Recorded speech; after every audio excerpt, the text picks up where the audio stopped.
What was happening in Libya, much more heavily armed, much more violent there. People killed, many people killed in that particular attack. Do you think they're both sparked by this film, or do you think there's something else going on here? It was also the anniversary of 9/11.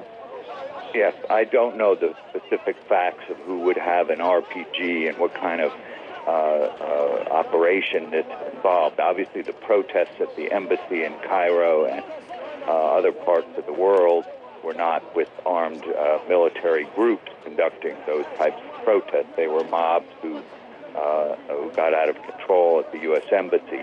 But I think the larger lesson here is that the darker side of the Arab Spring is that some of the extremist Islamic movements that were kept in check by the dictators like Gaddafi, by the dictators in that part of the world, including President Mubarak in Egypt, are now free in an environment where democratic change has come to express themselves. And one of the ways that they do that in Cairo is for these mobs to develop an anti-American theme, contributed to by these crazy Americans who are sparking this, and I think they deserve a lot of condemnation for inciting this kind of, civilizational hatred between the Islamic world and the Western world.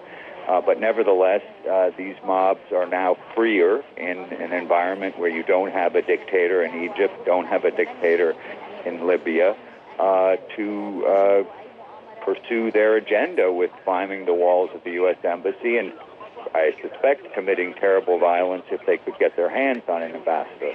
Obviously, an RPG attack is something very different, and we'll have to wait for the facts to find out precisely who is responsible. We were talking earlier to Peter Brooks, who is a former Deputy Assistant Secretary of Defense, a former CIA officer, and he made this connection with September 11th. What do you think about that?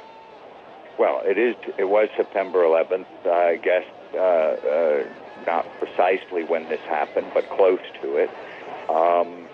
Every September 11th, people look to see whether there are attacks taking place.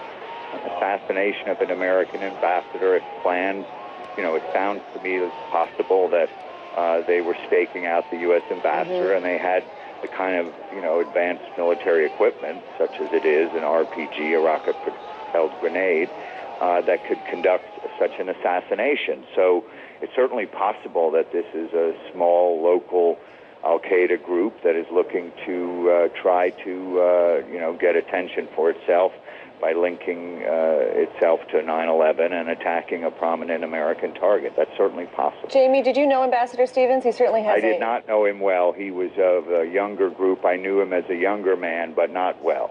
All right. Jamie Rubin, thanks for checking with us. I know that you've been watching.